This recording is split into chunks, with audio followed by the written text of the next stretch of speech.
오늘 설교 제목이 이스라엘 민족과 한민족 이야기입니다. 여기 한민족이라는 것은 우리 대한민국, 우리 한겨레를 이야기합니다. 서로 멀리 떨어져서 살고 있어요. 이스라엘은 저기 중동 지방에 있습니다. 대한민국은 이쪽 태평양을 바라보고 있는 극동 지방에 있습니다. 서로 떨어져 있지만 두 민족은 원래는 똑같은 노아의 아들 셈의 후손들입니다. 서로 멀리 떨어진 지 몇천 년이 지났지만 아직도 이스라엘 민족과 한민족 사이에는 닮은 점들이 상당히 많습니다. 그래서 오늘은 이스라엘 민족의 역사를 소개하면서 오늘 우리 한민족이 어떤 위치에 있고 앞으로 어떤 방향으로 나아가야 될지 한번 성경 말씀을 중심으로 진단해 보고자 합니다. 노아의 홍수가 끝난 이후에 노아의 세 아들 셈, 함, 야벳을 중심으로 인류가 온 땅에 퍼져나가기 시작했습니다. 그리고 각기 민족들을 형성하게 됩니다. 우리 민족은 노아의 세 아들 중에서 셈의 후손입니다. 노아의 홍수가 일어난 것이 대략 BC 2348년입니다.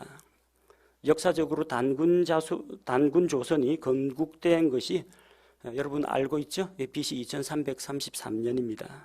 그러니까 홍수가 끝나고 동쪽으로 이동한 사람들이 이제 한반도로 들어왔다는 겁니다. 하늘에서 환인이 내려와 가지고 환웅 단군왕금 곰하고 결혼하고 이거는 신화에 속한 이야기고요. 성경적으로 볼 때 우리는 아라랏 산에서 내려온 노아의 아들 그 중에서 셈의 후손이 동쪽으로 이동해서 우리 민족을 형성하게 된 겁니다. 홍수가 끝나고 방주는 아라랏 산에 걸려 있었고 사람들은 이제 홍수 물이 빠진 다음에 새로 농사를 짓고 마을을 세우기 위해서 강이 있는 곳으로 내려왔습니다. 그게 유프라테스 강과 티그리스 강이 있는 고대 바빌론 지역이고 여러분이 세계사 시간에 배우는 메소포타미아 문명 이야기입니다. 사람들은 시날 평지를 만나서 거기에서 바벨탑을 건설했습니다. 하나님께서는 사람들이 온 땅에 두루 널리 흩어져 거기서 번성하기를 원했는데 그런 하나님의 질서에 반역하는 니무롯이라고 하는 절대 군주가 나타나서 자기 통치권 하에 모든 사람을 두기 위해서 성과 대를 높이 쌓고 또 높은 탑을 세워서 멀리서도 그것을 보고 온 세상에 흩어지는 것을 면하자고 했습니다. 하지만 이제 하나님께서 그들을 다 흩어버리셨죠. 그래서 사람들이 뿔뿔이 흩어집니다. 셈의 후손들도 흩어집니다. 셈의 후손이 이동한 것을 보면요, 동쪽으로 가서 인더스 강을 건너서 인도로 들어간 사람들이 있습니다. 그래서 그들은 인더스 문명을 건설합니다. 오늘날 그 모헨조다로와 하라파의 유적이 바로 그들이 만든 것들입니다. 또 일부는 유프라테스 강을 거슬러 올라가서 바다나람 시리아로 가서 그리고 남쪽으로 내려와서 가나안 땅으로 들어온 사람들이 있습니다. 그 히브리 민족입니다. 이스라엘 사람들입니다. 일부는 바벨탑에서의 반역과 하나님의 그 징계 심판을 보고 두려운 마음으로 다시 아라랏산으로 도로 올라갔습니다. 터키에 있는 그 아라랏산으로 다시 올라가서 거기서부터 다시 동쪽으로 흑해를 지나고 카스피해를 지나고 시베리아를 지나고 만주를 걸쳐서 한반도로 들어왔습니다. 이거는 성경에 기록되어 있는 민족들의 분포에도 나와 있지만 고고학적으로 빗살무늬 토기의 이동 방향을 보면 정확하게 이 경로가 일치합니다. 계속 이동한 자들은 한반도 쪽으로 내려오지 않고 계속 동쪽으로 이동한 자들은 베링 해협을 건너가지고 북미 아메리카 대륙으로 들어갑니다. 아메리카 인디언들이나 우리나 같은 민족입니다. 미국에 있을 때 한번 아메리칸 인디언 촌에 들어가서 봤는데 우리하고 똑같이 몽고 반점이 있고 또 우리하고 똑같이 비슷한 그런 생활 풍습을 가지고 있는 것을 보고 또 피부색도 비슷하고 얼굴 모습도 비슷해가지고 깜짝 놀란 적이 있어요. 그래서 그 아메리칸 인디언들이고 그들이 남쪽으로 내려가서 또 남미 인디언 부족이 됩니다.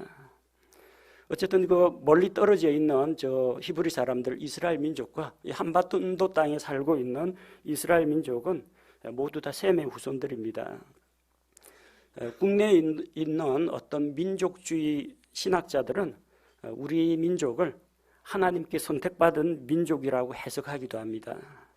그래서 그들은 조금 성경에서 벗어나서 에덴 동산이 한반도에 있었다 그런 주장도 하고, 단의 후손이다. 단의 후손은, 단이 나온 것은 BC 1775년이고 단의 후손은 BC 1755년에 나오고 단군 조선은 BC 2333년, 까마득한 옛날인데 단의 후손이 될 리가 없죠.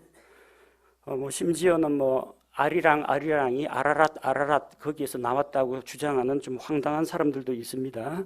제가 오늘 이야기하고자 하는 것은 이런 민족주의 신학의 입장에서 억지로 우리나라하고 이스라엘을 끌어붙이려는 것이 아니라 역사적으로 비슷한 경험을 하고 비슷한 문화적인 그런 인식을 가지고 있는 이 이스라엘 민족을 통해서 오늘날 우리 민족의 현실을 한번 짚어보고 이스라엘의 그런 실패를 교훈 삼아서 한 민족이 나아가야 할 방향에 대해서 살펴보고자 합니다. 이스라엘 민족과 한 민족은 너무나 닮았습니다. 외국에 나가면요, 제일 그 눈에 띄는 사람이 이스라엘 사람하고 한국 사람이라고 합니다. 놀랍게도 하나님에 대한 열정이 똑같아가지고 이스라엘 사람들은 성인 남자 10명 모이면 시나고그 회당을 만듭니다. 자기들은 회당 건설하는 것을 일생의 소원으로 삼고 있기 때문에 한 사람이 땅 사면 한 사람이 건물 올려버립니다. 그 정도로 하나님께 대한 열심이 있어요. 전 세계 유대인들의 회당이 없는 곳이 거의 없을 정도입니다. 한국 사람 비슷합니다. 이민지에 갔다 하면 거기서 한인촌 만들고 한인교회 세웁니다. 반드시 긍정적인 기능을 하는 건 아닙니다만 어쨌든 교회 짓고 예배당 세우고 같이 뭉치는 이런 거 보면은 신앙적인 열심, 이 한국의 그리스도인들 열심은 유대인들 못지않다는 걸 알 수가 있습니다. 문화적으로 비슷한 점이 많은데요. 어떤 점이 비슷하냐?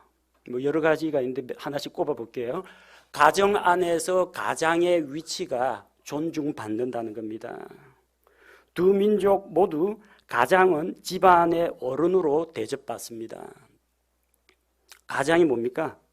집안에서 가장 높은 사람이 가장입니다. 이거는 힘하고 관계없습니다. 남편이 약골이고 아내가 힘이 강해도 가장은 가장입니다.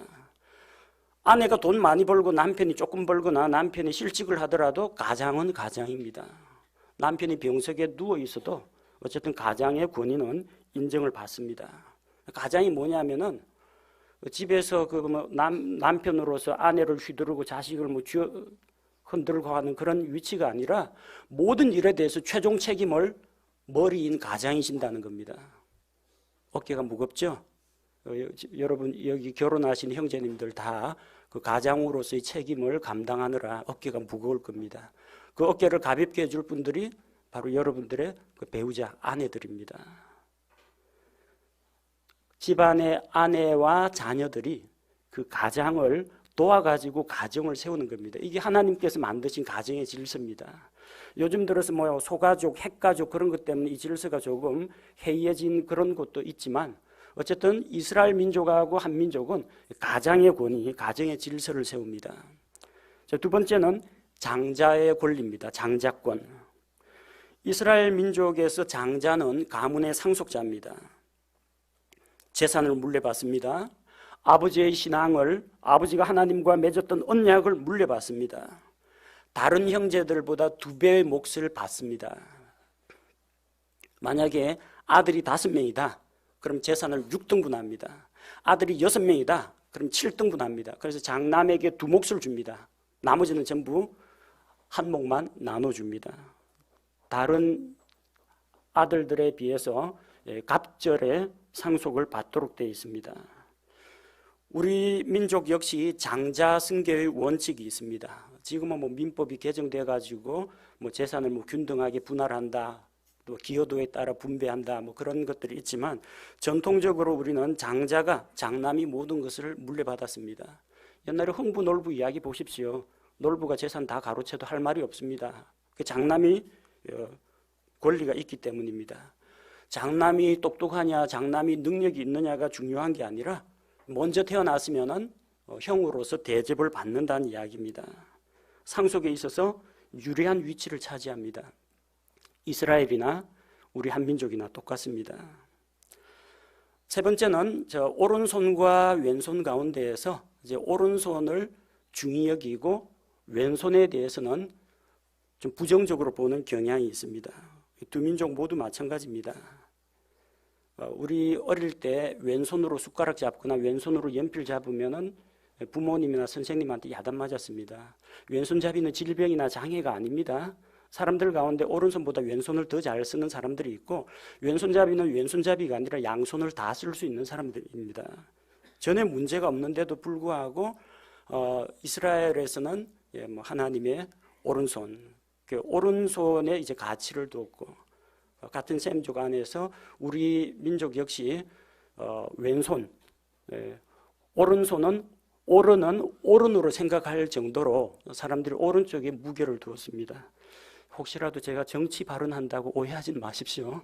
정치적인 우파 좌파하고는 이거 관계가 없는 이야기입니다. 문화를 이야기하는 겁니다. 정치 말고 문화 이야기입니다. 보통 정치에서는 이게 좌파다 우파다 그러는데요. 그 좌파 우파 이야기는 1791년 프랑스 대혁명 일어나고 나서 국민공회에서 지롱드 당과 자코뱅 당이 있었는데, 급진 개혁을 부르짖는 자코뱅 당이 회의석상에서 왼쪽에 있었기 때문에 그 자코뱅 당과 같이 과격하고 극렬한 사람들을 좌파라고 불렀습니다. 그런데 신구약 성경이 기록될 그 당시에는 오른손 왼손 이거에 대한 가치는 있었지만 정치적인 좌파 우파 이야기는 없었습니다. 이거 가지고 제가 너무 민감하게 정치하고 연결시키지 마십시오. 제가 이거 논쟁에 불씨를 던지려고 이야기하는 게 아닙니다. 그 다음 이스라엘 민족하고 우리 민족이 뭐가 닮았느냐? 글씨를 오른쪽에서 왼쪽으로 쓴다는 겁니다. 이 젊은 학생들은, 어린 학생들은 잘 이해가 안 되죠.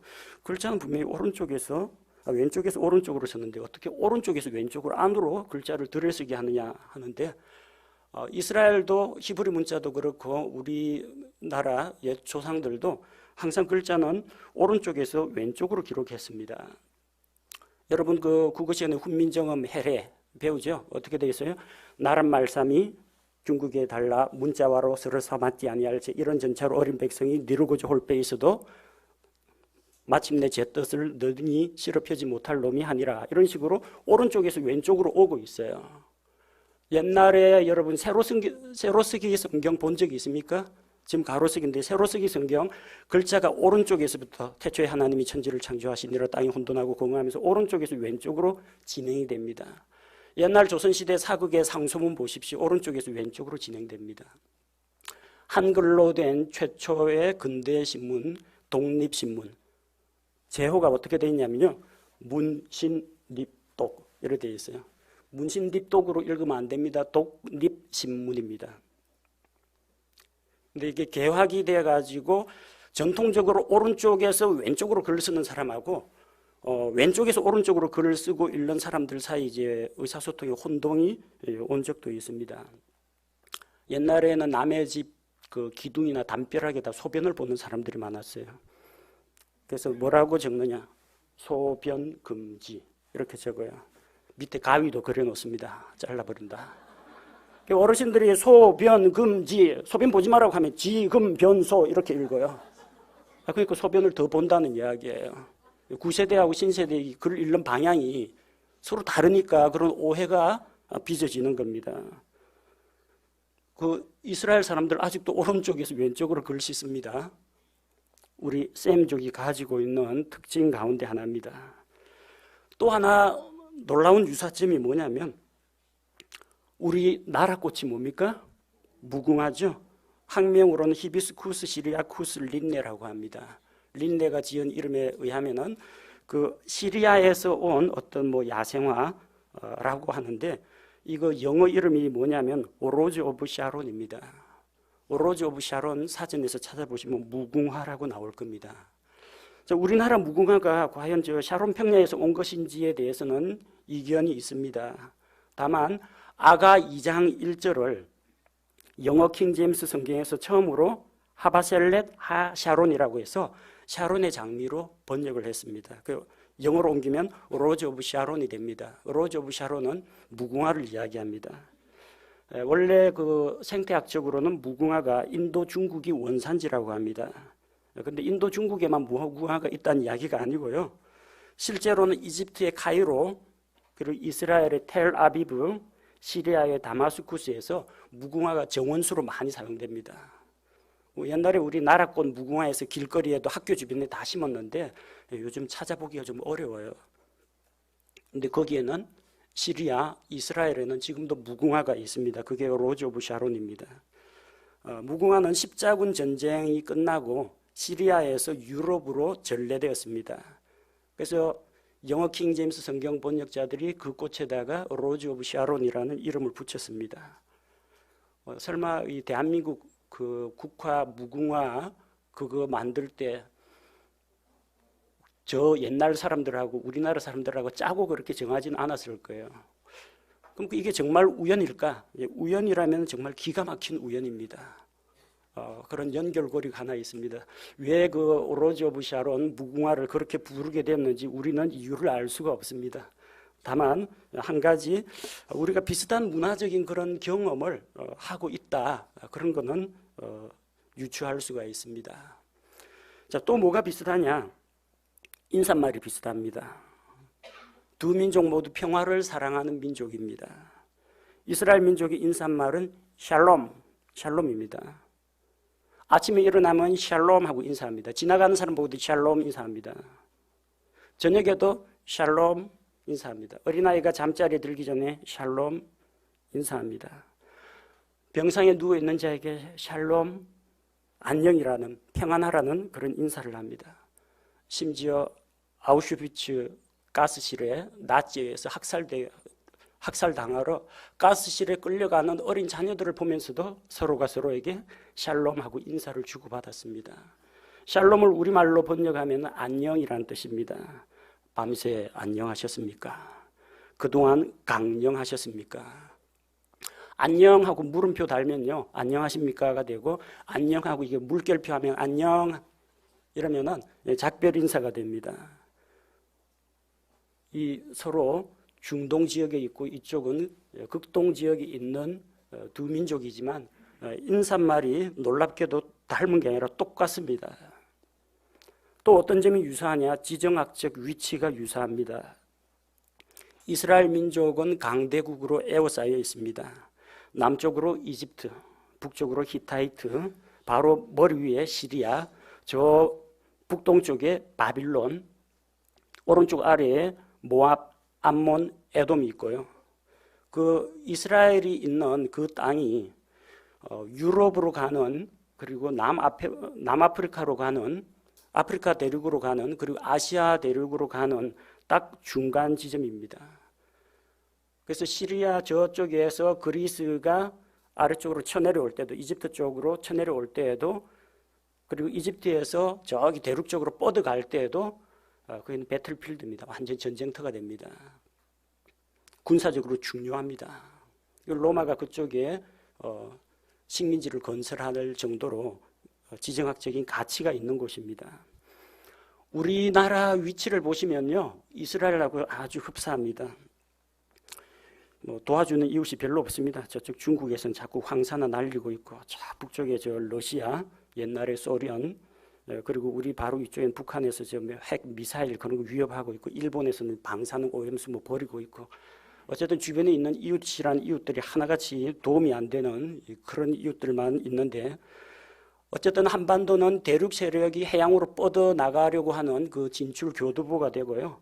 또 이제 섬나라 일본이 대륙으로 뻗어 나가기 위해서 정복 전쟁을 벌일 때 지나가는 통로가 됩니다. 미국의 태평양 극동 방어선이 우리 대한민국 한반도가 됩니다. 지정학적으로 상당히 민감하고 또 상당히 중요한 위치에 두 민족이 다 자리를 잡고 있다는 이야기입니다. 역사를 살펴보면 두 민족 모두 외세의 침략을 많이 겪었습니다. 성경 역사를 보면 이스라엘은 수많은 대적들의 침략을 받고, 그런데 아직도 안 망했습니다. 망해가지고 전 세계에 흩어져 사는 유대인 디아스포라, 흩어져 사는 떠돌이 유대인들이 어느 틈엔가 들어와가지고 팔레스틴 땅에 들어와서 거기서 자기 독립국가를 형성하고 주변의 그 아랍 민족과의 경쟁에서 당당하게 자기 위치를 장악하고 전 세계 군사, 식량, 금융자본 이것들을 다 휘어잡고 있고 수많은 과학자, 노벨상 수상자를 배출한 민족이 이스라엘입니다. 꽃이 지는 듯 했다가 다시 피고 피었다가 지고 지었다가 다시 피는 무궁화처럼 이스라엘 민족이 그 많은 외침과 핍박 속에서도 멸절되지 않고 살아남아 있습니다. 우리나라 역시 마찬가지입니다. 우리 민족 역시 수많은 강대국들 틈에 끼어 있으면서 여러 차례 침략을 받았지만 아직도 안 망하고 있습니다. 하나님이 보호하사 우리나라 만세, 애국가 가사와 같이 하나님의 기적적인 도움이 아니고서는 이게 설명이 안 됩니다. 또 비슷한 점을 이야기하겠습니다. 오늘 본문 말씀입니다. 국가가 남북으로 분단되었다는 이야기입니다. 오늘 본문에서 이스라엘 민족은 왜 분단을 경험했습니까? 솔로몬이 혹독한 세금과 강제 노역을 시켰는데 솔로몬 당시에 그런 고생을 했던 사람이 르호보암 그 아들이 왕이 되니까 세금 좀 깎아주고 백성들 좀 편하게 해주면은 우리가 왕의 종이 되어 섬기겠습니다 하는데 왕이 거만하고 또 무례한 말로 백성들의 요구를 묵살하고 백성들을 더욱더 가혹하게 쥐어짜고 억압하겠다라는 말을 하니까 백성들이 반란을 일으켰습니다. 다윗의 집안, 너희는 그냥 너희 집안이나 잘 다스려라. 우리는 가자 해가지고 12지파 가운데 10지파가 떨어져 나가서 북이스라엘을 세웠습니다. 대한민국은 해방 이후에 사상적, 이념적 대립으로 인한 국론 분열과 또 이해관계가 대립된 미국과 구소련 공산당 그 입장에 의해서 결국은 소련의 사주와 그 영향력으로 인해 가지고 이 나라가 하나로 광복의 기쁨을 맞이한 지 얼마 되지 않아 가지고 결국은 나라가 쪼개졌습니다. 북이스라엘과 남유다로 갈라진 이스라엘이 어찌 됐습니까? 북쪽을 차지한 여로보암이 금송아지 우상을 만들고 우상 숭배를 백성에게 가르치고 남유다로 내려가지를 못하게 합니다. 자꾸 유다에 내려가서 예루살렘에서 하나님께 경배하면 나중에 마음이 남쪽 사람들하고 같이 되어버리고 자기가 왕에서 밀려날 것을 걱정했기 때문입니다. 북쪽을 차지한 공산주의자들이 똑같은 일을 했습니다. 김일성 일가를 우상으로 만들어 우상 숭배하고 남쪽과 교류를 차단했습니다. 아니 다른 나라들과의 교류 관계를 철저하게 차단해버렸습니다. 왜 그렇습니까? 자기 정권 지키기 위해서입니다. 근데 우리는 성경을 통해서 북이스라엘이 떨어져 나간 자들이고 정통은 하나님께서 세우신 다윗 왕가가 정통 왕가라는 것을 알고 있습니다. 누가 돌아와야 돼요? 북이스라엘을 우상 숭배 버리고 회개하고 돌아와야 됩니다. 그게 맞습니다. 저기 북한하고 남한하고 어느 쪽이 정통성이 있습니까? 예, 우리 대한민국, 자유 대한민국이 정통성이 있습니다. 여러분 대답 잘 하셔야 됩니다. 이거 대한민국 국방부 장관도 정치권 높은 분들 입김이 무서워가지고 알면서 대답을 못하는 건지 잘못 알고 있는 건지 이런 거 잘 대답을 못해요. 누가 정통성이 있느냐? 우리 자유 대한민국입니다. 유엔 총회 결의안 제195로 명명된 대한민국 정부 승인 결의안 중에 제2장에 보면 대한민국이 한반도 유일의 합법 정부라고 명시가 되어 있습니다. 근데 이 사람들이 이걸 또 못 믿습니다. 그 유엔에서 만든 거 아니냐, 무슨 근거가 있냐 또 비난하는 사람들이 있습니다. 그럼 제가 좀 할 말이 없을 것 같죠? 할 말이 있습니다. 이 성경 신자들끼리 교리 싸움 나면 뭐 갖고 합니까? 누가 최종 결정권자입니까? 성경이죠, 성경. 대한민국 국민 사이에서 의견이 달라지면 대립되면 누구 말이 맞습니까? 헌법입니다, 헌법. 대통령 포고령이 아닙니다. 국회의원의 한 말씀이 아닙니다. 어느 시장님이나 어떤 유명한 정치인사나 유명한 방송인이 한마디 하는 것이 진리가 아니고 헌법 갖고 해야 돼요. 헌법 가지고. 헌법을 가지고 이야기하면요. 대한민국 헌법 제3조에 대한민국의 영토는 한반도와 그 부속 도서로 한다. 이렇게 되어 있습니다. 헌법에 동의하시죠? 예. 근데 참 안타깝게도 북이스라엘이 베델과 단의 금송아지 우상숭배 만들고 역사 왜곡을 시작했지 않습니까? 우리를 이집트 땅에서 이끌어낸 분은 여호와가 아니라 금송아지다. 이집트에 있던 황소신이다. 역사 왜곡했습니다. 우리 하나님 앞에 드려야 하는 장막절 7월 15일 절기가 아니라 8월 15일이다. 그리고 제사장은 레위 사람이 할 것이 아니라 비천한 자로 세워야 된다. 다 사실을 왜곡했습니다. 남유다는 여기에 넘어가지 않았습니다. 자기들의 정체성을 굳게 지켰습니다. 북한에서도 역사 왜곡을 합니다. 일제하에서 독립시킨 것은 우리 위대하신 김일성 아바이 수령이 솔방울로 수류탄을 만들고 무슨 황당한 이야기를 지어내가지고 막 신화로 꾸며내고 날조합니다. 자기들이 이 외세로부터 자기 이 대한민국을 독립시켰다 이야기합니다. 그런데 그 영향이 북한에서만 있는 게 아니라 교과서에도 지금 그 영향을 받은 내용들이 실리고 있습니다. 문재인 정부가 만든 초등학교 6학년 국정사회교과서에 보면요. 이전 교과서에 있던 1948년 12월 국제연합은 대한민국 정부를 한반도 유일한 합법정부로 승인하였다. 이 문장이 통째로 사라졌습니다. 그리고 북한은 수시로 한반도의 평화를 위협하고 있다. 이 문장도 삭제되었습니다. 그리고 뭐가 들어갔느냐? 남한과 북한에 대해서 따로 서술합니다. 1948년 대한민국 정부가 수립되었다. 대한민국은 정부입니다. 북한에 대해서는 1948년 조선민주주의인민공화국이 수립되었다. 이렇게 되어 있습니다. 자기는 국가고 북한은 국가고 대한민국은 정부라는 겁니다. 거꾸로 아닙니까? 우리가 국가고 한반도의 유일한 합법정부의 국가고 그쪽이 정권입니다. 그런데 교과서가 지금 거꾸로 가고 있어. 거꾸로. 왜 그렇습니까? 북한에서는 우리를 자주 독립국으로 인정 안 합니다. 미제국주의자의 식민지, 그 식민지 지배의 억압을 받는 저 남조선 인민동포들을 적화통일시켜서 해방시켜야 한다. 이게 공산주의자들 주장입니다. 그러다 보니까 우리 교과서가 우리의 정통성과 주체성은 살리지 못하고 엉뚱한 방향으로 가고 있어요. 여러분, 이거 제가 누구 정치인들 욕하려고 하는 이야기가 아니고요. 오해하지 마십시오. 저는 문재인 대통령과 원수신 일도 없고 친한 사이도 아닙니다. 다만 우리나라 국민들이 뽑은 국민의 대표이기 때문에 존중을 해주시는데 그분에 대해서는 존중을 해주는데 그분이 하시는 일에 대해서는 정책과 제도에 대해서는 우리가 정신 차리고 똑바로 알고 계셔야 한다는 이야기입니다. 저는 사람이나 정당은 비난하지 않습니다. 정책에 대해서만 이야기하겠습니다. 2020년 중고등학교 교과서 들어가면은 대한민국이 한반도 유일한 합법정부라는 그 표현이 사라집니다. 그리고 북한이 남침했다는 것도 삭제됩니다. 뭐 하자는 이야기예요?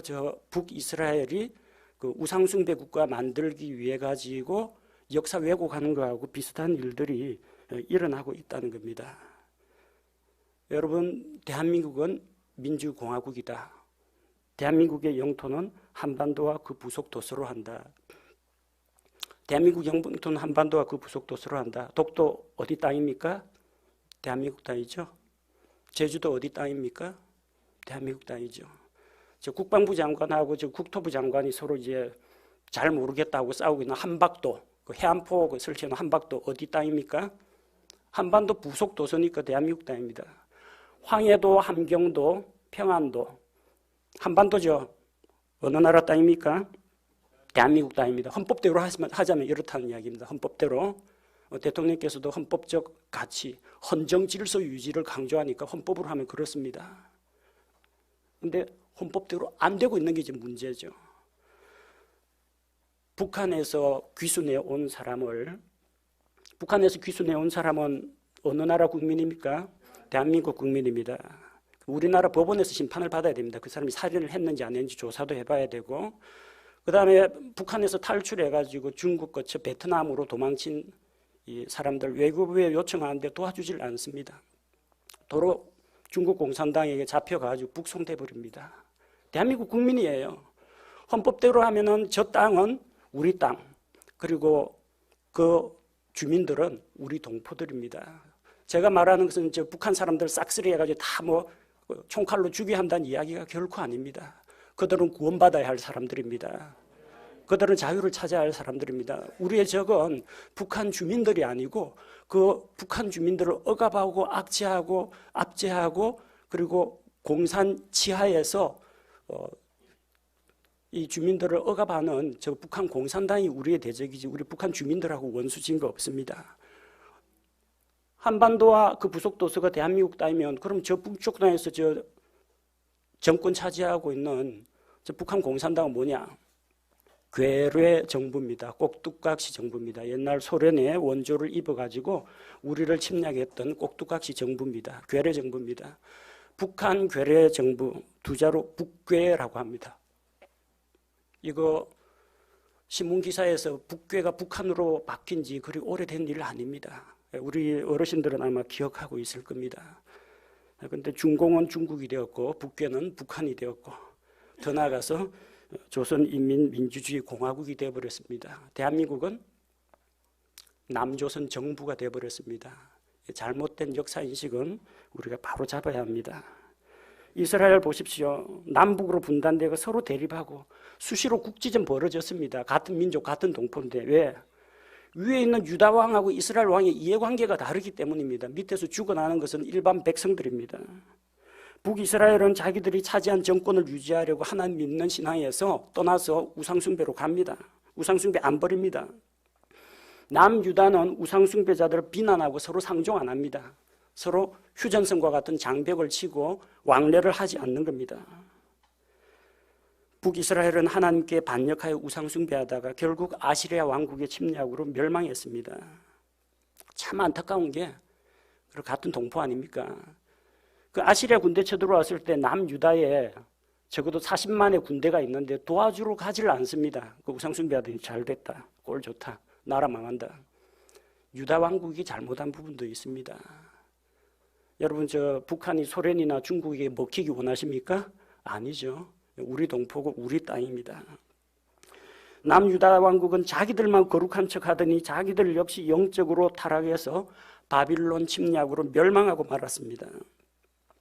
바빌론 포로 생활에 돌아온 이후 하나님께 대한 신앙을 회복했지만 결국은 다시 그리스와 로마 제국의 지배를 받고 왕국을 세우러 오신 예수님, 그 예수님을 거부하고 결국은 십자가에 못 박아 죽였습니다.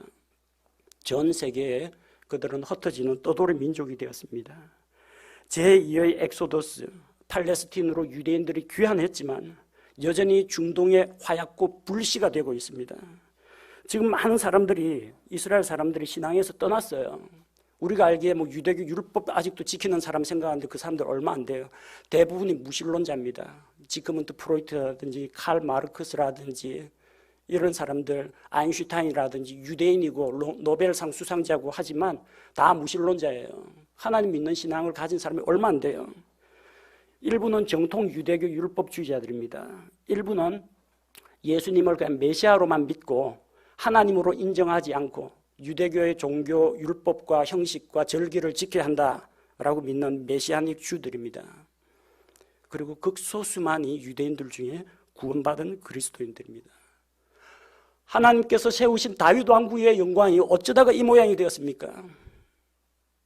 솔로몬의 폭정, 어리석은 르호보암 왕의 오만방자한 태도가 왕국을 분열시켰습니다. 두 왕국이 서로 주 안에서 화합하지 못하고 극한 대립 속에서 한쪽은 우상숭배를 버리지 않고 한쪽은 방관자로 자기들만 고상한 척하다가 결국 왕국이 그렇게 됐습니다. 이스라엘 민족이 우리 민족과 비슷하다고 했죠. 어쩌면 지금 비슷한 역사적인 경로를 밟아가고 있는지도 모릅니다. 우리는 이스라엘 민족의 역사를 통해서 우리에게 보여주시는 하나님의 메시지를 똑바로 받아들이고 정신을 차려서 우리 민족이 이제 그럼 어느 방향으로 나아가야 할지 분명하게 아셔야 합니다. 저는 민족주의 사학자들처럼 우리 대한민국을 선민이나 그런 식으로 주장하지는 않습니다. 다만 성경에 이토록 놀랍게도 유사한 이스라엘 민족과 한민족, 왜 하나님께서 이스라엘 민족을 그렇게 버리지 않고 망하지 않게 하고 남겨두셨느냐? 하나님의 영광을 드러낼 선교사 민족이기 때문입니다. 대한민국은 뭐냐? 정말로 전 세계에서 찾아볼 수 없을 정도로 기독교 신앙과 부흥의 불길이 붙은 선교사 민족입니다. 이스라엘이 그 역할을 감당하면 살아남습니다. 대한민국이 살아남으려면 하나님 앞에 회개하고 하나님의 쓰시고자 하는 목적에 합당한 민족이 되어야 한다는 겁니다. 그래서 두 가지 문제가 해결돼야 됩니다. 하나는 남북 관계가 해결돼야 돼요. 해결한다는 게 그냥 서로 간에 원조해주고 기념 촬영하고 홍보하고 이런 게 아니라 실질적으로 민주적이고 평화적인 방법으로 하나가 돼야 됩니다. 북이스라엘은 우상 숭배하고 자국민이 유다의 예루살렘 성전에 가는 것을 차단했습니다. 사람들과 사람들이 만나지 못하게 했습니다. 북한은 김일성 일가를 우상으로 숭배하고 외부와 접촉을 차단하고 세뇌 교육을 했습니다. 우리나라 축구선수단이 올라가도 관객도 없고 응원단도 없고 거기에서 상호작용도 하지 못하고 그런 곳에서 경기를 하고 생명의 위협을 느끼면서 내려와야 합니다. 우리는 변하고 있지만 북한에 대한 태도가 변하고 있지만 북한이 안 변하고 있다는 이야기입니다. 남유다 왕국은 변질된 북이스라엘, 우상숭배에 빠지고 이민족의 피가 섞인 이스라엘을 미워하고 배척했습니다. 근데 우리는 그렇게 하면 안 돼요. 북한하고 선뜻 손잡는 것도 신중하게 생각해야 되겠지만 그렇다고 북한을 미워할 수는 없습니다. 그쪽에 우리 동포들이 있습니다. 괴뢰 정권 하에서 고생하고 있는 우리 대한민국 헌법상 보장된 우리 대한민국 주민들이 거기에 붙잡혀 있다는 겁니다. 그래서 언제까지나 적으로 돌릴 수는 없어요. 그렇다고 이런 거 저런 거 다 팽개치고 무조건 하나로 연합하는 것도 조심해야 됩니다. 남유다 왕국은 하나님께 묻지 않고 북이스라엘과 연합하다가 여러 번 실패를 경험했습니다. 아합과 유다 왕 여호사밧이 연합해서 길르앗 라못을 치러 가려고 했습니다. 거기서 뭐라고 합니까? 아합 왕이, 북이스라엘 왕이 남유다 왕에게 우리가 연합해서 우리 땅 길르앗 라못을 탈환하자고 합니다. 여호사밧이 뭐라고 합니까? 나는 당신과 같고 내 백성은 당신의 백성과 같고 내 말들은 당신의 말들과 같으니 가자고 합니다. 같아요? 우상숭배하는 북이스라엘하고 예루살렘 성전에서 섬기는 유다 왕국이 같습니까? 안 같습니다. 혈통상 같다고 하죠. 근데 신앙적으로 같지가 않습니다. 같지 않으면 하나가 될 수가 없는 겁니다. 여러분, 그래서 이거 조심하셔야 됩니다. 단에서 브엘세바까지 이스라엘은 하나다. 이 기치하에서 신앙이고 자시고 다 떠나가지고 하나로 연합하자 하면은 남북 통일됩니다. 북이스라엘 남유다 왕국 통일됩니다. 결과는 이스라엘 남북 전체가 우상숭배에 빠집니다. 금송아지 숭배에 빠집니다. 그건 아니라는 거예요. 백두에서 한라까지 조선은 하나다. 이렇게 해가지고 느닷없이 연합해버리면요. 한민족 한동포 맞습니다. 제가 언제 아니라고 합니까? 누가 문제예요? 저기 북조선 저쪽에 있는 김일성 우상숭배 집단하고 자유민주주의 질서를 추정하는 대한민국이 어찌 하나입니까? 하나가 안 되죠. 하나 될 수가 없어요. 그쪽이 체제를 포기하기 전에는 금송아지 우상숭배자들이 회개하기 전에는 하나님의 백성과 연합이 안 된다는 이야기입니다. 그쪽이 공산주의를 포기하고 문을 열기 전에는 하나가 안 된다는 이야기예요. 여러분, 감상적인 통일론에 빠지면 안 됩니다. 아합과 여호사밧이 그래서 라못 길르앗 탈환하러 갔다가 어찌 됐습니까? 아합은 날아온 유탄 화살에 맞아 죽고 여호사밧은 하마터면 죽을 뻔하다 간신히 목숨만 건져가 도망쳤습니다. 한번 당해봤으면은 다음부터는 그러지를 말아야 되는데 아합의 아들 아하시아가 여호사밧하고 경제 공동체 하자고 합니다. 왜냐하면 북이스라엘은 바다 쪽에 항구가 없어요. 그래서 어떻게 하느냐? 북이스라엘 왕이 남쪽 유다 왕에게 에시온 게벨이라고 에돔 아래쪽에 홍해 바다 쪽으로 난 항구가 있습니다. 그 조금 내려가면 아프리카 나옵니다. 거기에 우리가 연합으로 배를 만들어 가지고 다시스에서 황금과 은과 보석과 뭐 공작과 잔나비를 잔뜩 실어오자고 멋진 계획을 세웠습니다. 남북 경제 공동체 하자는 거예요. 하나님께서 그들이 만든 배를 파손시켜가지고 못 가게 해버렸습니다. 왜? 우상숭배자들과 연합을 하나님께서 기뻐하지 않으셨다는 겁니다. 제 이야기는 북한 굶겨 죽이자 그런 이야기는 아닙니다. 섣부르게 그 감상적인 통일론에 빠져가지고 퍼주기하고 뭐 대북 사업하고 하다가 여러분 속고 배신당한 게 어디 한두 번입니까? 신중해야 된다. 신중. 조심해야 돼요. 우리가 이렇게 이제 햇볕 정책이나 좀 우호적인 걸 하면 그쪽에 뭐 변화되는 태도를 봐야 되는데 우호적으로 하면 툭하면 발사체가 날아오고 우리나라에서 미사일이라 못 부릅니다. 그 발사체라고 부를 수밖에 없는데 한강하구 공동 수로 조사를 한다고 합니다. 일본에서 독도 인근에 해양 데이터 수집하러 오면요. 우리나라 군대 출동합니다. 해경은 물론 해군이 출동합니다. 왜? 그 사람들이 뭐 해양 자원 채취하러 오는 줄 압니까? 아닙니다. 잠수함전 하려고 바닷속 지형 살펴보러 오는 겁니다. 근데 남한하고 북한이 왜 한강 하구 수로를 왜 조사합니까? 북한 도하작전 도와주는 겁니다. 그래 되면은. 밑에 물길이 어떠한지 하구 밑에 지형 구조가 어떠한지 그 군사 비밀입니다. 북한이 알면 안 되는 거예요. 그 왜 남북한 공동수로 조사를 합니까? 평화 협조 관계를 보여주기 위해서 양쪽에서 GP를 철수하자고 합니다. GP가 뭐냐면 전방 초소입니다. 저 휴전선 적과 대치하고 있는 곳에 있는 전방 초소인데 공평하게 GP 10개씩 철수하자고 합니다. 단계별로. 공평하죠? 10개씩. 북한 GP가 160개입니다. 남한 GP가 60개입니다. 160개, 60개, 10개씩 줄여 나갈게요. 150개, 50개, 140개, 40개, 130개, 30개, 120개, 20개, 110개, 10개, 100개 하나도 없음. 북한은 100개 GP 가지고 있고 우리는 GP 하나도 없게 됩니다. 이게 무슨 공평한 GP 숫자가 다른데 휴전선 부근에 지뢰 제거 작업한다고 합니다. 여러분 전쟁 아직 안 끝났습니다. 지금 휴전선입니다. 완전히 영구 분단선이 아닙니다. 언젠가는 찾아야 할 땅입니다. 북한은 변화가 없는데 우리가 지뢰 제거해가지고 뭐합니까? 우리 지뢰를 깔고 적이 못 들어오도록 경계를 더 철저히 해야죠. 북한은 미사일 발사하고 전쟁 무기 시범 사격하고 하는데 우리는 숨죽이고 있습니다. 섣부른 연합, 섣부른 경제연합, 섣부른 군사연합은 우리에게 독이 됩니다. 그걸 보여주는 게 북이스라엘과 남유다의 성경적인 역사에 기록되어 있습니다. 교류하지 말자는 이야기 아닙니다. 진짜 교류해야 될 게 있어요.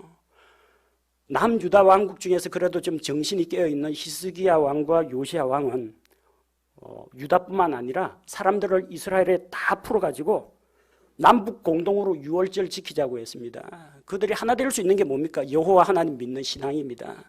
우리를 이집트의 속박에서 이끌어내신 구출하신 하나님께로 돌아오라. 이스라엘 산지 가운데 다 전파했더니 비웃는 사람도 있는데 유월절 지키러 예루살렘으로 온 사람들이 있습니다. 이런 일들이 일어나야 합니다. 민간 차원에서. 정치적인 협상이 아니라 이산가족을 방문하고 문화교류하고 좀 가서 좀 복음도 좀 전할 수 있는 그런 길을 열어준다면은 남북관계가 좋아집니다. 이 정치 문제로 결코 풀 수 없는 왜 이 남한과 북한의 각각 정치 실세들이 서로 간에 자기 이권, 자기 그 기득권을 지키려고 하는 입장이기 때문에 안 놓으려고 합니다. 그래서 우리는 해결책은 군사적인 위협이 해결책이 아니고 북한에게 퍼주기가 해결책이 아니라 하나님께 의지하는 가운데에서 히스기야와 요시야처럼 신앙 안에서 하나가 될 수 있는 그런 길을 모색해야 됩니다. 두 번째, 이걸 감당하려면 물론 우리가 정치적인 성숙과 우리나라 안에 민주 질서가 안정되어 있어야 됩니다. 경제적으로도 성장해야 됩니다. 동독하고 서독하고 합치는데 비용이 천문학적인 비용이 들었습니다. 그 가난한 동독을 끌어안기 위해서 서독이 얼마나 많은 비용을 지출하고 사람들이 세금을 얼마나 많이 냈는지 모릅니다. 우리 지금 그런 역량 안 됩니다. 우리도 지금 힘들어요. 우리가 경제 강국이 되고 또 지속적으로 민간 차원에서 좀 교류가 일어나고 또 우리 자체가 나라가 좀 정치적으로 민주적 질서가 확립되고 안정이 돼야 그 다음에 이걸 북쪽도 끌어안을 수가 있다는 겁니다. 지금처럼 뭐 국론이 분열된 상황에서 이쪽 편이다 편가르기 해가지고는 답이 안 나옵니다. 첫째는 남북 간의 그런 긴장 관계가 해소돼야 합니다. 두 번째는 우리가 복음 전파의 사명을 제대로 감당해야 됩니다. 이스라엘 민족은 선민의식에 빠졌습니다. 사마리아 사람 혼혈 잡종 상대 안 합니다. 이방인이라고 여기고 자기 동포인데 돌아보질 않습니다. 그들은 잘못된 생각을 가지고 있습니다. 신약시대 예수님 당시에도 사마리아 여자가 우리 조상들은 사마리아가 성산이고 사마리아에서 경배해야 된다는데 왜 당신은 예루살렘에서 유대인들은 그 경배하느냐. 우리는 모세 오경 말고 사마리아 오경을 믿습니다. 수백 년 수천 년 내려가는 동안에 완전히 신념이나 생각이나 태도나 이게 다 바뀌어가지고 신약시대 사마리아 여자도 그런 이야기합니다. 예루살렘 여호와 하나님 몰라요. 사마리아를 성산으로 여기고 그곳을 성전이라고 생각하고 사마리아 오경이라고 하는 왜곡된 율법서를 자기들이 받아들이고 있다는 겁니다. 그렇다고 그런 사람들 배척하고 이런 이방인, 이런 마귀의 자식 그렇게 배척해서는 안 됩니다. 우리 역시 마찬가지입니다. 비록 지금은 압제하에 있고 또 잘못된 김일성 일가 우상화 같은 거에 빠져 있더라도 구출을 해야 될 우리 동포이지 우리의 적은 아니라는 겁니다. 북한 주민은 척결 대상이 아니라 구원받아야 할 대상입니다. 이스라엘이 유다 왕국이 자기만 잘났다고 선민의식에 빠져 있었지만 그들 역시 똑같은 범죄로 결국 망하지 않았습니까? 이스라엘이 그 복음의 사명을 제대로 감당하지 못하니까 복음은 이방인의 손으로 넘어갔습니다.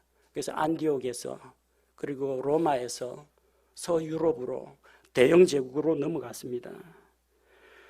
대영 제국은 해가 지지 않는 나라라는 그런 칭호를 받을 정도로 전 세계에 영향력을 미치고 전 세계에 식민지를 가지고 있었고 또 우리가 사용하는 킹 제임스 성경을 번역해가지고 그 성경을 들고 아프리카로 남미 오지로 중국으로 선교사들이 복음을 들고 나갔습니다.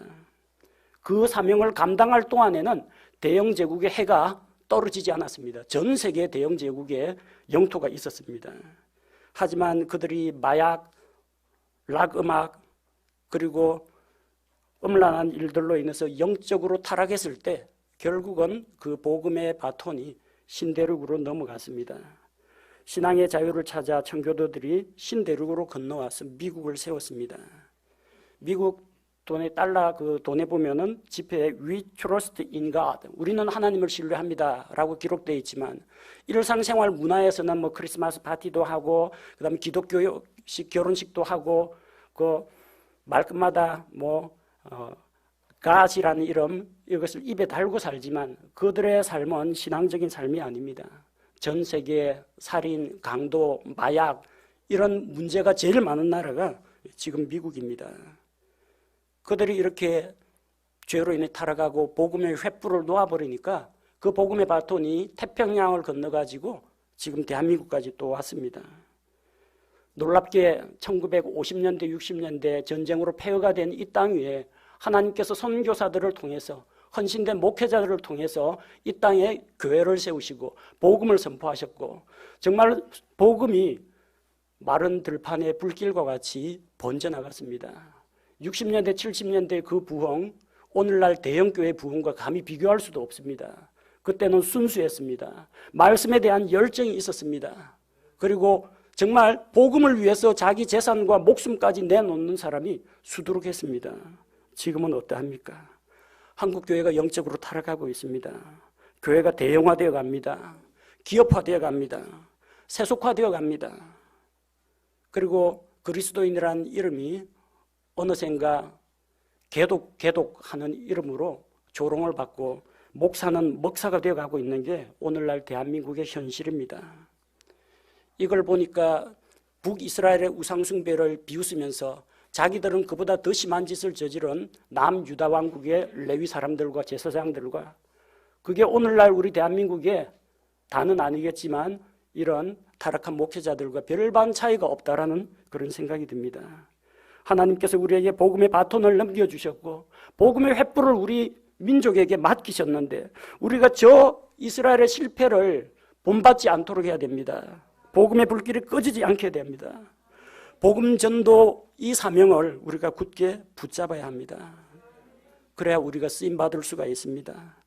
지금 당장은 경제적으로 어렵고 그 외세들에 의해서 미국으로부터 방위비 분담 압력받고 있고, 중국으로부터 뭐 이 통상 압력받고 있고, 북한에서 미사일 위협받고 있고, 일본에서 경제 보복 조치 당하고 별짓을 다 당하고 있지만 무궁화처럼 피었다가 다시 지고 지는 것 같았으나 다시 일어나는 이런 힘을 얻으려면 그 힘은 오로지 하나님으로부터 온다는 것입니다. 이스라엘 민족과 우리 민족은 같은 셈족의 후손들입니다. 비슷한 점들이 너무나 많습니다. 이스라엘과 우리는 문화적으로 역사적으로 비슷한 경험들을 해왔고 지금도 하고 있습니다. 우리는 성경에 나타난 이스라엘 민족의 이런 역사와 문화를 통해서 교훈을 받아야 합니다. 우리 민족이 남북 분단의 이런 슬픈 현실을 극복하고 민주 질서가 확립되고 평화와 안정과 통일로 나아가야 합니다. 이건 정치인이 해결할 수 없는 문제입니다. 복음이 열쇠입니다. 하나님의 말씀이 열쇠가 되는 것입니다. 우리 민족은 먼저 복음을 받아들인 자들로서 하나님 앞에서 복음의 빚을 진 자들입니다. 그래서 믿지 않는 또 다른 사람들에게 복음을 전해야 할 사명이 있습니다.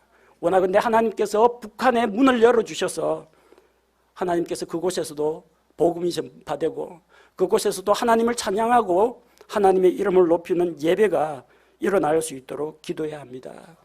준비되어 있습니까? 내일 당장 북한 문이 열린다고 하더라도 우리가 준비가 되어 있지 않으면, 헌신할 준비가 되어 있지 않으면, 자기 몸과 자기 시간과 자기 재산을 헌신할 준비가 되어 있지 않으면, 내가 복음을 전할 준비가 되어 있지 않으면 아무 소용이 없습니다.